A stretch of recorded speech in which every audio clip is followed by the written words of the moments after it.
Hello दोस्तों, राधे राधे। कैसे हैं आप सब लोग? आशा करती हूँ कि आप सब लोग बहुत अच्छे होंगे। आज मैं गई थी, हमारे पड़ोस में एक लोगों की एनिवर्सरी पार्टी थी, तो उसी पार्टी में गई थी। वहाँ जाके बहुत अच्छा लगा। आप सब लोगों को वो वीडियो में दिखाती हूँ। ये देखिए, सारे लोग नाश्ता वगैरह कर रहे हैं। यहाँ पे बहुत सुंदर लग रहा था, बहुत ही अच्छा मैनेजमेंट था। ये जो आंटी हाथ में कॉफ़ी पकड़ी हुई हैं, इनके बहू और बेटे की एनिवर्सरी पार्टी थी। और ये जो रेड साड़ी में बैठी हुई है, ये इनकी बहू है। और ये सारे लोग गेस्ट हैं। बहुत अच्छा लगा वहाँ पे जाके।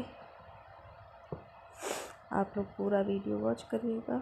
ये देखिए, ये इनकी बहू है। अगर वीडियो पसंद आए तो लाइक करिए, कमेंट करिए, शेयर करिए, चैनल को सब्सक्राइब करिए, हमारे साथ जुड़े रहिए। Thank you so much.